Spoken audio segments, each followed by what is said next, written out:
Hi, hello everyone. Welcome to my channel Srishti Tutorial for Maths. GP, STR ಹಾಗೇನೆ Karnataka TET ಎಕ್ಸಾಮಿಗೆ model questions maths ಅಲ್ಲಿ ಯಾವ ರೀತಿ ಬರ್ತವೆ ಅಂತಕ್ಕಂಥದ್ದನ್ನ ಇವತ್ತಿನ ದಿನ ನಿಮಗೆ ತಿಳಿಸ್ತಾ ಇದ್ದೀನಿ. ಕಂಟೆಂಟ್ ಬಂದ್ಬಿಟ್ಟು ಕಮರ್ಷಿಯಲ್ ಮ್ಯಾಥಮೆಟಿಕ್ಸ್ ಅಂದ್ರೆ ವಾಣಿಜ್ಯ ಗಣಿತದ ಮೇಲೆ ಕ್ವೆಶ್ಚನ್ಸ್ ಯಾವ ರೀತಿ ಬರ್ತವೆ ಅನ್ನೋದನ್ನ ಇವತ್ತಿನ ವಿಡಿಯೋದಲ್ಲಿ ತಿಳಿಸ್ಕೊಡ್ತಾ ಇದ್ದೀನಿ. ಸೊ ಬನ್ನಿ ಕ್ಲಾಸ್ ಶುರು ಮಾಡೋಣ. ಸೊ ನೋಡಿ, ಒಂದು ಕ್ವಶನ್ ಏನ್ ಹೇಳುತ್ತೆ, in a school 30% students play chess, 60% students play carrom and remaining students play other games. The total number of students is 900. The number of students play each games ಅಂತ ಕೇಳಿದ್ದಾರೆ. ಅಂದ್ರೆ ಒಂದು ಶಾಲೆನಲ್ಲಿ ಇರುವ 100% ವಿದ್ಯಾರ್ಥಿಗಳು ಅಂದ್ರೆ ಒಟ್ಟು 900 ವಿದ್ಯಾರ್ಥಿಗಳಿದ್ರೆ ಅದರಲ್ಲಿ 30% ವಿದ್ಯಾರ್ಥಿಗಳು ಚದುರಂಗದ ಆಟವನ್ನ ಆಡ್ತಾರೆ, 60% ವಿದ್ಯಾರ್ಥಿಗಳು ಏನ್ ಮಾಡ್ತಾರೆ, ಕೇರಂ ಆಡ್ತಾರೆ, ಇನ್ನು ಉಳಿದಿರುವಂತಹ ವಿದ್ಯಾರ್ಥಿಗಳು ಏನ್ ಮಾಡ್ತಾರೆ, ಬೇರೆ ಆಟಗಳನ್ನು, ಇತರೆ ಆಟಗಳನ್ನ ಆಡ್ತಾರೆ. ಹಾಗಾದ್ರೆ ಪ್ರತಿ ಆಟವನ್ನ ಆಡುವಂತಹ ವಿದ್ಯಾರ್ಥಿಗಳ ಸಂಖ್ಯೆ ಎಷ್ಟೆಷ್ಟು ಬರುತ್ತೆ ಅನ್ನೋದನ್ನ ನಿಖರವಾಗಿ ಹೇಳಿ ಅಂತೇಳಿ ಕೇಳಿದ್ದಾರೆ. ಸೊ ಇಲ್ಲಿ ತುಂಬಾ ಸಿಂಪಲ್. ಏನಪ್ಪಾ ಅಂತ ಹೇಳಿದ್ರೆ, ಚೆಸ್ ಆಡುವಂತವರು 30%, ಅಂದ್ರೆ ಅದರ ಅರ್ಥ ಏನು, 100ಕ್ಕೆ 30% ನಷ್ಟು ಚೆಸ್ ಆಡೋರಿದ್ದಾರೆ. ಅಂದ್ರೆ ಒಟ್ಟು ವಿದ್ಯಾರ್ಥಿಗಳಿರೋದು 900 ಆಗಿರೋದ್ರಿಂದ 30/100 ಇಂಟು 900 ಅಂತ ತಗೊಂತೀವಿ. ಸೊ ಇದನ್ನ ನೀವು ಸಿಂಪ್ಲಿಫೈ ಮಾಡಿದ್ರಿ ಅಂತ ಹೇಳಿದ್ರೆ ಏನ್ ಬರುತ್ತೆ, 30 ಇಂಟು 9 ಮಲ್ಟಿಪ್ಲೈ ಮಾಡಬೇಕು. ಎಷ್ಟು ಬರುತ್ತೆ, 270 ಬರುತ್ತೆ. ಓಕೆನಾ? ಅಂದ್ರೆ ಚೆಸ್ ಆಡುವಂತಹ ವಿದ್ಯಾರ್ಥಿಗಳ ಸಂಖ್ಯೆ 270. ಹಾಗೆ 60% ಸ್ಟೂಡೆಂಟ್ಸ್ ಕೇರಂ ಆಡ್ತಾ ಇದ್ದಾರೆ ಅಂತ ಹೇಳಿದ್ರೆ 60/100 ಇಂಟು 900 ಮಾಡಿದ್ರೆ 0 ಕ್ಯಾನ್ಸಲ್ ಆಗಿ 60 ಇಂಟು 9 ಮಾಡಿದ್ರೆ 540 ಬರುತ್ತೆ. ಓಕೆನಾ? ಹಾಗೇನೆ ಇದು ಕೇರಂ ಬೋರ್ಡ್ ಆಡ್ತಕ್ಕಂತಹ ವಿದ್ಯಾರ್ಥಿಗಳ ಸಂಖ್ಯೆ ಆಯ್ತು. ಇನ್ನ ಉಳಿದ ಆಟ, ಬೇರೆ ಇತರೆ ಆಟಗಳನ್ನ ಆಡುವ ಪರ್ಸೆಂಟೇಜ್ ಅನ್ನ ಕೊಟ್ಟಿಲ್ಲ ಅವರು. ಆದ್ರೆ 100% ಅಲ್ಲಿ 30 ಮತ್ತೆ 60 ಸೇರಿಸಿದ್ರೆ 90% ಆಗುತ್ತೆ. ಸೊ 100 ಅಲ್ಲಿ 90 ಲೆಸ್ ಮಾಡಿದ್ರೆ ಇನ್ನು ಉಳಿಯೋದೆಷ್ಟು, 10%. ಸೊ ಆ 10% ಸ್ಟೂಡೆಂಟ್ಸ್ ಅದರ್ ಗೇಮ್ಸ್ ಅನ್ನ ಆಡ್ತಾರೆ ಅಂತ ಅರ್ಥ ಇದು. ಸೊ ಅದ್ರ ಪ್ರಕಾರ 10/100 ಇಂಟು 900 ಮಾಡಿದ್ರೆ 10 ಇಂಟು 9 ಮಾಡಬೇಕಾಗತ್ತೆ. ಸೊ 10 ಇಂಟು 9 ಮಾಡಿದ್ರೆ 90 ಬರುತ್ತೆ. ಅಲ್ಲಿಗೆ ಟೋಟಲ್ 900 ವಿದ್ಯಾರ್ಥಿಗಳಲ್ಲಿ ಚೆಸ್ ಗೇಮ್ ಆಡ್ತಕ್ಕಂಥವ್ರು 270, ಹಾಗೇನೆ ಕೇರಂ ಬೋರ್ಡ್ ಆಡ್ತಕ್ಕಂಥವ್ರು 540, ಇನ್ನು ಅದರ್ ಗೇಮ್ಸ್ ಆಡ್ತಕ್ಕಂಥವ್ರು 90. ಸೊ ಇವು ಮೂರನ್ನು ಹೊಂದಿರತಕ್ಕಂಥ ಆಪ್ಷನ್ ನಿಮ್ಮ 4 ಆಪ್ಷನ್ ಅಲ್ಲಿ ಯಾವ್ದಿದೆ ಅಂದ್ರೆ, ಮೊದಲನೇ ಆಪ್ಷನ್ ಅಲ್ಲಿ 270, 540 ಮತ್ತೆ 90 ಅನ್ನ ಕೊಟ್ಟಿದ್ದಾರೆ. So that the option 1 is the right answer. Next question number 2 ನೋಡೋದಾದ್ರೆ, ಅಕ್ಷಯನ ಆದಾಯವು ಅಜಯನ ಆದಾಯಕ್ಕಿಂತ 20% ಕಡಿಮೆ ಇದೆ. ಅಜಯನ ಆದಾಯವು ಅಕ್ಷಯನ ಆದಾಯಕ್ಕಿಂತ ಎಷ್ಟು ಹೆಚ್ಚಾಗಿದೆ ಅಂತ ಕೇಳಿದ. Income of Akshay is 20% less than the income of Ajay. Then what percent more than the income of Akshay to Ajay ಅಂತ ಕೇಳಿದ್ದಾರೆ. ಅಂದ್ರೆ ಇಲ್ಲಿ ಅಕ್ಷಯನ ಆದಾಯ ಅಜಯನ ಆದಾಯಕ್ಕಿಂತ ಕಡಿಮೆ ಇದೆ. ಎಷ್ಟು ಅಂದ್ರೆ 20% ಕಡಿಮೆ ಇದೆ. ಹಾಗಾದ್ರೆ ಅಜಯನ ಆದಾಯ ಅಕ್ಷಯನ ಆದಾಯಕ್ಕಿಂತ ಎಷ್ಟು ಹೆಚ್ಚಾಗಿದೆ ಅನ್ನೋದನ್ನ ಕೇಳಿದ್ದಾರೆ. ಇಲ್ಲಿ ಇನ್ಕಮ್ ಆಫ್ ಅಕ್ಷಯನ ಇನ್ಕಮ್ ಆಕ್ಚುಲಿ 100 ಅಂತ ತಗೊಂಡ್ರೆ, ಟೋಟಲ್ ಇನ್ಕಮ್ 100 ಅಂತಿದ್ರೆ ಅದರಲ್ಲಿ ಅಕ್ಷಯನ ಇನ್ಕಮ್ ಏನಾಗಿದೆ, ಸಪೋಸ್ ನಾವು ಅಜಯನ ಇನ್ಕಮ್ ಅನ್ನ 100 ಅಂತ ತಗೊಂಡ್ರೆ, ನೋಡಿ ಇಲ್ಲಿ ಅಜಯ್ನ ಇನ್ಕಮ್ 100 ಅಂತ ತಗೊಂಡ್ರೆ ಆಗ ಅಕ್ಷಯನ ಇನ್ಕಮ್ ಏನಾಗುತ್ತೆ, 20% ಕಡಿಮೆ. ಅಂದ್ರೆ 100 - 20 ಮಾಡಿದ್ರೆ 80% ಬಂತು. ಸೊ ಅಲ್ಲಿಗೆ 100/80 ಅಂದ್ರೆ ಅಕ್ಷಯನ ಆದಾಯ ಮತ್ತು ಅಜಯನ ಆದಾಯನ ರಿಲೇಷನ್ ನಾವು ಅಬ್ಸರ್ವ್ ಮಾಡಬೇಕಾಗಿರೋದ್ರಿಂದ ಇಲ್ಲಿ ನಾವೇನ್ ಮಾಡ್ತೀವಿ, ಅಜಯನ ಆದಾಯ ಮೇಲ್ಗಡೆ 100 ಡಿವೈಡೆಡ್ ಬೈ ಅಕ್ಷಯನ ಆದಾಯ 80. ಇದನ್ನ ಪರ್ಸೆಂಟೇಜ್ ಅಲ್ಲಿ ಕೇಳಿರೋದ್ರಿಂದ ಇಂಟು 100 ಮಾಡಿದೀವಿ ಅಂತ ಹೇಳಿದ್ರೆ ಇಲ್ಲಿ 0 ಕ್ಯಾನ್ಸಲ್ ಆಗತ್ತೆ. 8ರಿಂದ 100 ಭಾಗಾಕಾರ ಮಾಡಿದ್ರೆ ಟೋಟಲಿ ನಿಮಗೆ ಇಲ್ಲಿ 125 ಬರುತ್ತೆ, ಸುಲಭ ರೂಪದಲ್ಲಿ ಬರೆದಾಗ. ಸೊ ಅಲ್ಲಿಗೆ ಈ 125 ನಲ್ಲಿ ಅಜಯನ ಆದಾಯ ಎಷ್ಟು, 100, ಅದನ್ನು ಲೆಸ್ ಮಾಡಿದ್ರೆ ಇನ್ನು ಉಳಿದಿರೋದು ಏನಿದೆಯಲ್ಲ 25, ಅದೇನಾಗಿರುತ್ತೆ, ಮೋರ್ ಪರ್ಸೆಂಟ್ ಅಂದ್ರೆ ಮೋರ್ ಇನ್ಕಮಿನ ಪರ್ಸೆಂಟೇಜ್ ಆಗಿರುತ್ತೆ. ಅಜಯನ್ಗಿಂತ ಅಕ್ಷಯನ್ಗಿಂತ ಎಷ್ಟು ಪರ್ಸೆಂಟ್ ಜಾಸ್ತಿ ಇದೆ ಅನ್ನೋದು ಸಿಗುತ್ತೆ. ಹಾಗಾಗಿ Ajay income is equal to 125 - 100 ಮಾಡ್ತೀವಿ, 25% ಬರುತ್ತೆ. ಸೊ ಈ 25% ಅನ್ನೋದು ಏನಿದೆಯಲ್ಲ ಅಕ್ಷಯನ ಆದಾಯಕ್ಕಿಂತ ಅಜಯನ ಆದಾಯ ಎಷ್ಟು ಹೆಚ್ಚಾಗಿದೆ ಅನ್ನುವಂತಹ ಪರ್ಸೆಂಟೇಜ್ ಅನ್ನ ಹೇಳುತ್ತೆ. ಅಂದ್ರೆ ಆಪ್ಷನ್ 2ರಲ್ಲಿ ಆ ಒಂದು ಆನ್ಸರ್ ನ ಕೊಟ್ಟಿರೋದ್ರಿಂದ option 2 is the right answer. Okay friends, third question ನೋಡೋದಾದ್ರೆ cost price of 12 pence is equal to selling price of 10 pence. Then the percentage of profit is ಅಂತ ಕೇಳಿದ್ದಾರೆ. ಇಲ್ಲಿ 12 ಲೇಖನಿಗಳಿದಾವೆ. ಆ 12 ಲೇಖನಿಗಳ ಅಸಲು ಬೆಲೆ 10 ಲೇಖನಿಗಳ ಮಾರಾಟದ ಬೆಲೆಗೆ ಸಮ ಆಗಿರುತ್ತೆ. ಅಂದ್ರೆ ಅಲ್ಲಿಗೆ ಇನ್ನೆರಡು ಲೇಖನಿಗಳನ್ನ ಏನು ಮಾರಾಟ ಮಾಡ್ತಾನೆ ಆ 2 ಲೇಖನಿಗಳ ಮಾರಾಟದ ಬೆಲೆ ಏನಾಗಿರುತ್ತೆ, ಅವನ ಲಾಭವಾಗಿರುತ್ತೆ.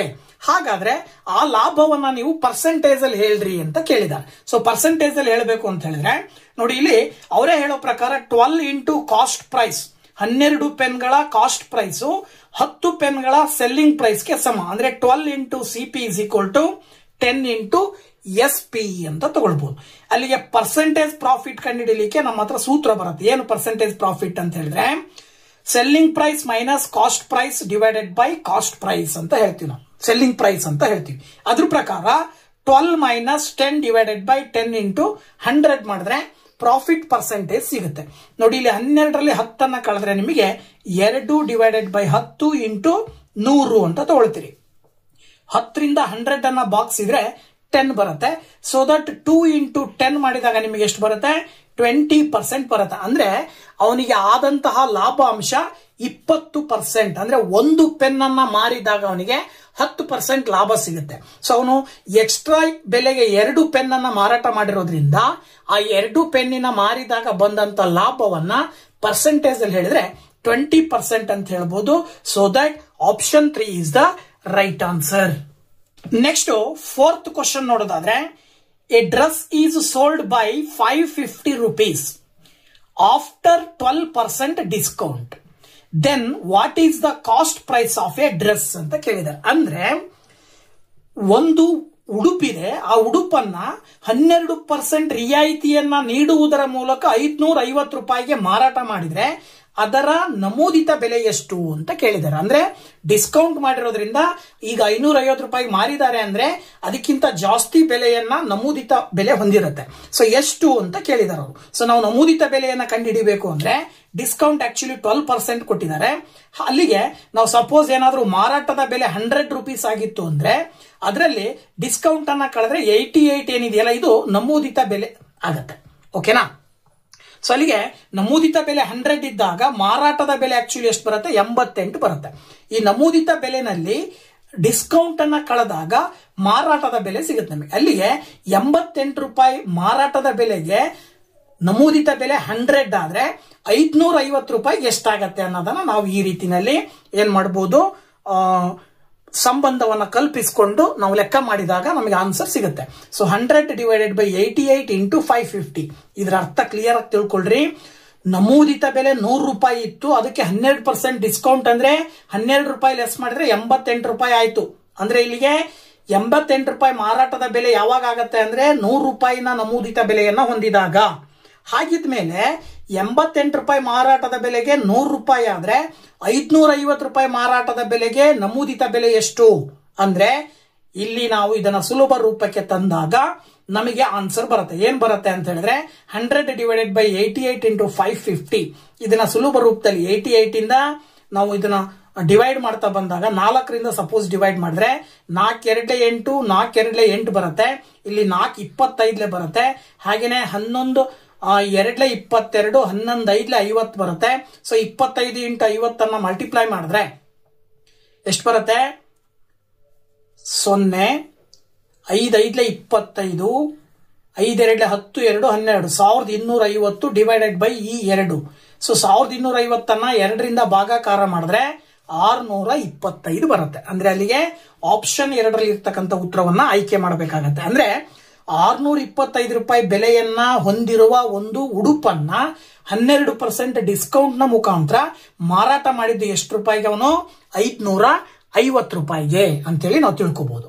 ಹಾಗೆ 5th ಕ್ವಶನ್ ನೋಡೋದಾದ್ರೆ, A person gets insurance for ₹26,000 through A life insurance agent. If the agent gets ₹650 as brokerage, what is the brokerage fees ಅಂತ ಕೇಳಿದ್ದಾರೆ ಅವರು. ಬ್ರೋಕರ್ಸ್ ಫೀಸ್ ಅಂತ ಕೇಳಿದ್ದಾರೆ. ಸೊ ಇಲ್ಲಿ ಒಬ್ಬ ವ್ಯಕ್ತಿ ಒಂದು ಜೀವ ವಿಮೆಯನ್ನ ಮಾಡಿದ್ದಾನೆ ಏಜೆಂಟರ ಸಹಾಯದಿಂದ. 26,000 ರೂಪಾಯಿದೊಂದು ಇನ್ಸೂರೆನ್ಸ್ ಅನ್ನ ಮಾಡಿಸಿದ್ದಾನೆ. ಅವನಿಗೆ ಏಜೆಂಟ್ರಿಗೆ ಎಷ್ಟು ಕೊಡ್ತಾರೆ ಅಂದ್ರೆ 650 ರೂಪಾಯಿ ಕೊಡ್ತಾರೆ. ಅದೇನದು ದಲ್ಲಾಳಿಯ ರೂಪದಲ್ಲಿ ಕೊಡ್ತಕ್ಕಂಥದ್ದು. ಹಾಗಾದ್ರೆ ಆ ಏಜೆಂಟು ಯಾವ ಪರ್ಸೆಂಟೇಜ್ ಅಂದ್ರೆ ದರವನ್ನ ಕೇಳಿದಾರೆ ಅವರು. ರೇಟ್ ಆಫ್ ಬ್ರೋಕರೇಜ್ ಎಷ್ಟು ಅಂತಕ್ಕಂಥದ್ದನ್ನ ಪರ್ಸೆಂಟೇಜ್ ರೂಪದಲ್ಲಿ ಹೇಳ್ರಿ ಅಂತ ಕೇಳಿದ್ದಾರೆ. ಈಗ ನಾವು ಆಕ್ಚುಲಿ ಏನ್ ಮಾಡೋಣ ಅಂತ ಹೇಳಿದ್ರೆ, ದಲ್ಲಾಳಿಯ ದರ ಎಷ್ಟು ಅಂತ ಗೊತ್ತಿಲ್ಲ, ಪರ್ಸೆಂಟೇಜ್ ನಮಗೆ ಗೊತ್ತಿಲ್ಲ, ಅದನ್ನ ನಾವು ಎಕ್ಸ್ ಅಂತ ತಗೊಳ್ಳೋಣ. ಅಂದ್ರೆ ಬ್ರೋಕರೇಜ್ ಅನ್ನ ನಾವು ಎಕ್ಸ್ ಅಂತ ತಗೊಂಡ್ರೆ ದಲ್ಲಾಳಿ ಪಡೆದಂತ ಹಣ 650 ರೂಪಾಯಿ. ಸೊ ಅಂದ್ರೆ ಅಲ್ಲಿಗೆ ಎಕ್ಸ್ ಅನ್ನೋದನ್ನ ನಾವು ಪರ್ಸೆಂಟೇಜ್ ಅಲ್ಲಿ ಹೇಳ್ತಾ ಇದೀವಿ ಅಂದ್ರೆ 100 ಅಲ್ಲಿ ಹೇಳ್ತೀವಿ, ಅಂದ್ರೆ ಎಕ್ಸ್ ಡಿವೈಡೆಡ್ ಬೈ 100 ಅಂತ ಹೇಳ್ತೀವಿ. ಸೊ ಎಕ್ಸ್ ಡಿವೈಡೆಡ್ ಬೈ 100 ಆದ್ರೆ ಇಂಟು ಇಲ್ಲಿ ಅವನು ಮಾಡಿಸಿರುವಂತ ಇನ್ಸೂರೆನ್ಸ್ ಎಷ್ಟುದು 26,000 ರೂಪಾಯಿದ್ದು. So X divided by 100 into 26,000 ಮಾಡಿದ್ರೆ ಅವನು ಇಸ್ಕೊಂಡಂತ ಬೆಲೆ 650 ರೂಪಾಯಿ ಆಗತ್ತೆ. ಹಾಗಾದ್ರೆ ಎಕ್ಸ್ ನ ಬೆಲೆಯನ್ನ ನಾವು ಕಂಡುಹಿಡಿಬೇಕು. ಸೊ ಎಕ್ಸ್ ನ ಬೆಲೆ ಕಂಡುಹಿಡಿಬೇಕು ಅಂತ ಹೇಳಿದ್ರೆ ನೋಡಿ, ಇಲ್ಲಿ ಎಕ್ಸ್ ಇಸ್ ಈಕ್ವಲ್ ಟು 650, ಈ ಡಿವೈಡೆಡ್ ಬೈ 100 ಇದ್ದಿದ್ದು ಆ ಕಡೆ ಹೋದ್ರೆ ಇಂಟು 100 ಆಗತ್ತೆ. 26,000 ಇಂಟು ಇದ್ದಿದ್ದು ಈ ಕಡೆ ಬಂದ್ರೆ ಡಿವೈಡೆಡ್ ಬೈ 26,000 ಆಗುತ್ತೆ. ಸೊ ಸಿಂಪ್ಲಿ ಅಲ್ಲಿ 00 ಕ್ಯಾನ್ಸಲ್, 00 ಕ್ಯಾನ್ಸಲ್, 00 ಕ್ಯಾನ್ಸಲ್. ಸೊ 26ರಿಂದ 65 ನೀವು ಭಾಗಾಕಾರ ಮಾಡಿದ್ರೆ 2.5% ಬರುತ್ತೆ. ಎಷ್ಟು ಬರುತ್ತೆ? 2.5%. ಸೊ ದಟ್ 4ನೇ ಆಪ್ಷನ್ ಅಲ್ಲಿ ಇರ್ತಕ್ಕಂಥ ಆನ್ಸರ್ ನಾವು ಆಯ್ಕೆ ಮಾಡಬಹುದು. ಅಂದ್ರೆ 2.5% ಬ್ರೋಕರೇಜ್ ನಿಂದಾಗಿ ಅವನು 26,000 ರೂಪಾಯಿ ಇನ್ಸೂರೆನ್ಸ್ ಮಾಡಿದಾಗ ಆ ಬ್ರೋಕರಿಗೆ ಕೊಡಬೇಕಾಗಿರುವಂತಹ ಹಣ ಎಷ್ಟಾಗತ್ತೆ? 650 ರೂಪಾಯಿ ಆಗತ್ತೆ. ನೆಕ್ಸ್ಟ್ ಕ್ವಶನ್ ನಂಬರ್ 6 ಹೇಳುತ್ತೆ, find the simple interest on 1/2% of per annum for 165 days of amount 3,500. ಅಂದ್ರೆ ತುಂಬಾ ಸಿಂಪಲ್. ಇಲ್ಲಿ ಇಂಟ್ರೆಸ್ಟ್ ಕಂಡುಹಿಡಿತಕ್ಕಂಥದ್ದಕ್ಕೆ ಸಂಬಂಧಪಟ್ಟಂಗೆ ಸಿಂಪಲ್ ಇಂಟ್ರೆಸ್ಟ್ ಶೇಕಡ ಅಂದ್ರೆ ಸರಳ ಬಡ್ಡಿ ಎಷ್ಟು ಬರುತ್ತೆ ಅಂತೆ ಅಂದ್ರೆ 3,500 ರೂಪಾಯಿ ಅಸಲು ಸುಮಾರು 2.5% ಬಡ್ಡಿಯ ದರವನ್ನು ನೀಡಿ 165 ದಿನಕ್ಕೆ ಎಷ್ಟು ಸರಳ ಬಡ್ಡಿ ಬರುತ್ತೆ, ಇಂಟ್ರೆಸ್ಟ್ ಎಷ್ಟು ಬರುತ್ತೆ ಅನ್ನೋದನ್ನ ಕೇಳಿದ್ದಾರೆ. ಸೊ ನಮಗೆಲ್ಲರಿಗೂ ಕೂಡ ಗೊತ್ತಿರುವ ಹಾಗೆ ಇಂಟ್ರೆಸ್ಟ್ ಕಂಡುಹಿಡಿಯಲಿಕ್ಕೆ ಬಳಸುವಂತಹ formula I is equal to PTR divided by 100 ಅಂತ ಹೇಳ್ತೀವಿ. ಸೊ ಇಲ್ಲಿ I ಅಂತ ಹೇಳಿದ್ರೆ ನಾವು ಕಂಡುಹಿಡಿಬೇಕಾಗಿರ್ತಕ್ಕಂಥದ್ದು P ಅಂದ್ರೆ ಪ್ರಿನ್ಸಿಪಲ್ ಅಸಲು 3,500 ಇಂಟು ಟೈಮ್ ಬಂದ್ಬಿಟ್ಟು 165 ದಿನ. ಅಂದ್ರೆ ಆಕ್ಚುಲಿ ನಾವು ಇದನ್ನ ಒಂದು ವರ್ಷದಲ್ಲಿ ಸಾಲಿಯಾನ ಅಂತ ಹೇಳಿ ಕರಿತೀವಲ್ವಾ, ಅಂದ್ರೆ ಒಂದು ವರ್ಷಕ್ಕೆ ಬಡ್ಡಿ ಇರ್ತಕ್ಕಂಥದ್ದು. ಸೊ ಒಂದು ವರ್ಷಕ್ಕೆ 365 ದಿನ ಆಗಿರೋದ್ರಿಂದ 165 ಡಿವೈಡೆಡ್ ಬೈ 365 ಅಂತ ತಗೊಳ್ತೀವಿ. ಅಲ್ಲಿಗೆ ಟೈಮ್ ಏನ್ ಬರುತ್ತೆ? 165 ಡಿವೈಡೆಡ್ ಬೈ 365 ಇಂಟು ಈ 2/1/2 ಇದೆಯಲ್ಲ, ಇದನ್ನು ಮಿಶ್ರ ಭಿನ್ನ ರಾಶಿನಲ್ಲಿದೆ. ಮಿಕ್ಸ್ಡ್ ಫ್ರಾಕ್ಷನ್ ಅಲ್ಲಿ ಇರೋದನ್ನ ಇಂಪ್ರಾಪರ್ ಕನ್ವರ್ಟ್ ಮಾಡಿದ್ರೆ 2 2s 4, 4 + 1 5 ಡಿವೈಡೆಡ್ ಬೈ 2 ಆಗುತ್ತೆ. ಸೊ ಅದನ್ನ ನಾವು 5 ಡಿವೈಡೆಡ್ ಬೈ 2 ತಗೊಂಡು ಈ 100 ಇಲ್ಲಿ ಬರ್ಕೊಂಡ್ವಿ ಅಂತ ಹೇಳಿದ್ರೆ ಇದನ್ನ ನಾವು ಸಿಂಪ್ಲಿಫೈ ಮಾಡಿದಾಗ 0 0 0 0 ಕ್ಯಾನ್ಸಲ್ ಆಗುತ್ತೆ. ಇನ್ನ 35 ಉಳಿತದೆ, ಇಲ್ಲಿ 165, ಇಲ್ಲಿ 5 ಡಿವೈಡೆಡ್ ಬೈ 365 ಇಂಟು 2. ಇದಿಷ್ಟನ್ನ ಸಿಂಪ್ಲಿಫೈ ಮಾಡಿದಾಗ ನಮಗೆ ಎಷ್ಟು ಬರುತ್ತೆ ಅಂದ್ರೆ ಆನ್ಸರ್ 39.55 ಬರುತ್ತೆ. ಸೊ 39.55 ಬರ್ತಾ ಇದೆ ಅಂದ್ರೆ ಆಪ್ಷನ್ 3 ಇರ್ತಕ್ಕಂಥ ಉತ್ತರವನ್ನ ಆಯ್ಕೆ ಮಾಡಬೇಕಾಗತ್ತೆ. ಅಂದ್ರೆ 165 ದಿನಕ್ಕೆ ಬಡ್ಡಿ ಎಷ್ಟು ಬರುತ್ತೆ? 3,500 ರೂಪಾಯಿಗೆ 39 ರೂಪಾಯಿ 55 ಪೈಸೆ ಬರುತ್ತೆ ಅಂತ ಹೇಳಿ ಅರ್ಥ. ನೆಕ್ಸ್ಟ್ 7th ಕ್ವಶನ್ ಹೇಳುತ್ತೆ, in what period will ₹5,200 become ₹7,384 at 12% of annum per annum ಅಂತ ಕೊಟ್ಟಿದ್ದಾರೆ. ಅಂದ್ರೆ ಇಲ್ಲಿ 5,200 ರೂಪಾಯಿ ದುಡ್ಡು 7,384 ರೂಪಾಯಿ ಆಗ್ಬೇಕು ಅಂದ್ರೆ ಎಷ್ಟು ಟೈಮ್ ತಗೊಳುತ್ತೆ? ರೇಟ್ ಆಫ್ ಇಂಟ್ರೆಸ್ಟ್ ಬಂದ್ಬಿಟ್ಟು 12% ಇದೆ. ಸೊ 12% ರೇಟ್ ಆಫ್ ಇಂಟ್ರೆಸ್ಟ್ ಹಾಕಿ 5,200 ರೂಪಾಯಿ ಇದ್ದಿದ್ದು 7,384 ರೂಪಾಯಿ ಆಗ್ಬೇಕು ಅಂದ್ರೆ ಎಷ್ಟು ಟೈಮ್ ಅನ್ನ ತಗೊಳುತ್ತೆ ಅಂತ ಹೇಳಿ. ಸೊ ಇಲ್ಲಿ ನಾವು ಟೋಟಲ್ ಅಮೌಂಟ್ ಅವ್ರು ಕೊಟ್ಟಿರೋದ್ರಿಂದ ಟೋಟಲ್ ಅಮೌಂಟ್ ಅಂದ್ರೆ ನಮಗೆ ಗೊತ್ತು ಅಸಲು ಮತ್ತೆ ಬಡ್ಡಿಯನ್ನ ಕೂಡಿಸ್ತೀವಿ.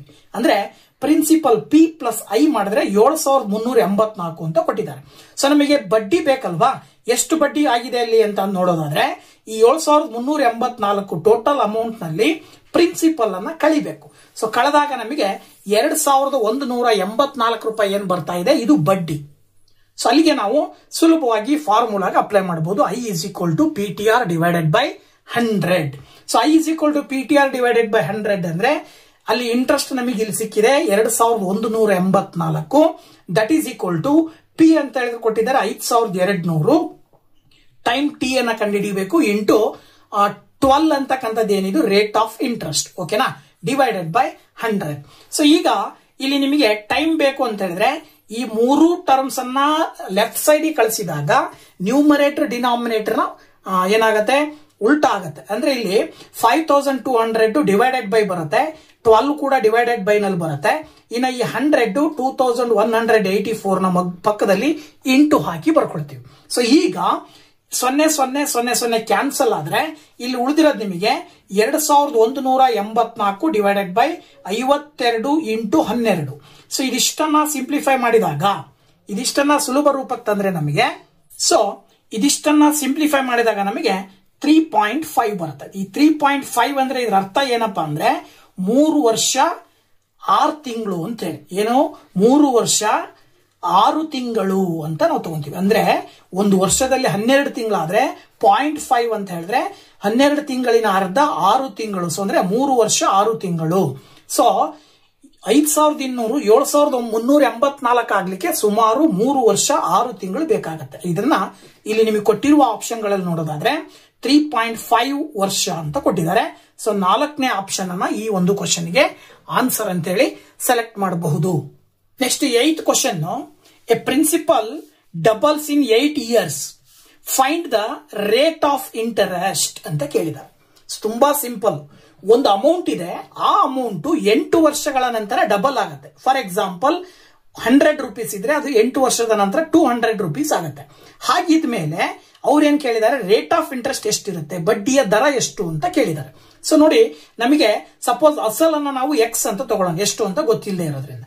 ಟೈಮ್ ಕೊಟ್ಟಿದ್ದಾರೆ 8 ವರ್ಷ ಅಂತೇಳಿ. ಈ ಸರಳ ಬಡ್ಡಿ ಏನಾಗತ್ತೆ, ಎಕ್ಸ್ ಇಂಟ್ರೆಸ್ಟ್ ಕೂಡ ಎಕ್ಸ್ ಆಗುತ್ತೆ. ಯಾಕೆ ಅಂತ ಹೇಳಿದ್ರೆ ಅಸಲು ಎಷ್ಟಿರುತ್ತೋ ಅದು ಡಬಲ್ ಆಗ್ಬೇಕು ಅಂತ ಹೇಳಿದ್ರೆ ಡಬಲ್ ನಲ್ಲಿ ಅರ್ಧ ಅಸಲು ಇರುತ್ತೆ, ಅರ್ಧ ಬಡ್ಡಿ ಇರುತ್ತೆ. ಸೊ ಅಸಲು ಎಕ್ಸ್ ಇದೆ ಅಂತ ಹೇಳಿದ್ರೆ ಬಡ್ಡಿನೂ ಕೂಡ ಎಕ್ಸ್ ಆಗಿರುತ್ತೆ. ಇದಿಷ್ಟನ್ನ ನಾವು ಫಾರ್ಮುಲಾಗೆ ಅಪ್ಲೈ ಮಾಡಿದಾಗ I is equal to PTR divided by 100.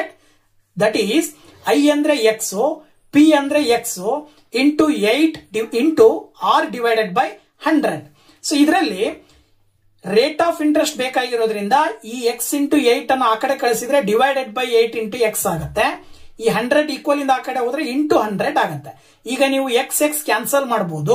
So ಅಲ್ಲಿಗೆ rate of interest is equal to ಏನಾಗುತ್ತೆ, rate of interest is equal to 100 divided by 8. ಅಂದ್ರೆ 100 ಅನ್ನ 8 ರಿಂದ ಭಾಗಾಕಾರ ಮಾಡಬೇಕು. ಸೊ 100 ಅನ್ನ 8 ಇಂದ ಭಾಗಾಕಾರ ಮಾಡಿದ್ರೆ 12.5 ಬರುತ್ತೆ. ಸೊ 12.5 ಬರುತ್ತೆ ಅಂತಂದ್ರೆ ಇದರ ಅರ್ಥ ಇದನ್ನ ನಾವು ರೇಟ್ ಆಫ್ ಇಂಟ್ರೆಸ್ಟ್ ಅಂತ ತಗೊಂತೀವಿ. ಅಂದ್ರೆ ಒಂದು ಅಮೌಂಟ್, ಒಂದು ಅಸಲು 8 ವರ್ಷಗಳ ನಂತರ ಡಬಲ್ ಆಗಬೇಕು ಅಂದ್ರೆ ರೇಟ್ ಆಫ್ ಇಂಟ್ರೆಸ್ಟ್ ಎಷ್ಟಿರಬೇಕು, 12.5% ಇರಬೇಕು. ಸೊ ದಟ್ 3ನೇ ಆಪ್ಷನ್ ಅಲ್ಲಿ ಆ ಒಂದು ಉತ್ತರವನ್ನು ಕೊಟ್ಟಿರೋದ್ರಿಂದ that is the right answer. Commercial mathematics ಅಲ್ಲಿ ಬರ್ತಕ್ಕಂಥ ಕ್ವಶನ್ಸ್ ನ, ಮಾಡೆಲ್ ಕ್ವಶನ್ಸ್ ನ ನಾನು ಇವತ್ತಿನ ದಿನ ನಿಮ್ ಜೊತೆ ಡಿಸ್ಕಷನ್ ಮಾಡಿದ್ದೀನಿ. ಸೊ ಮುಂದಿನ ಹಂತದಲ್ಲಿ ನೆಕ್ಸ್ಟ್ ವಿಡಿಯೋದಲ್ಲಿ ಇದೇ ರೀತಿ ಬೇರೆ ಒಂದು ಕಂಟೆಂಟ್ ನೊಂದಿಗೆ ಅದರಲ್ಲಿ ಬರುವಂತಹ ಕ್ವಶನ್ಸ್ ನ ಹೇಗೆ ಸಾಲ್ವ್ ಮಾಡೋದು ಅನ್ನೋದನ್ನ ತಿಳಿಸ್ತೀನಿ. ಸೊ ಇಷ್ಟೊತ್ತನಕೂ ವಿಡಿಯೋ ನೋಡಿದ್ದಕ್ಕೆ ತಮ್ಮೆಲ್ಲರಿಗೂ ಕೂಡ ಥ್ಯಾಂಕ್ಸ್. ಹಾಗೆ ಬಾಯ್ ಬಾಯ್.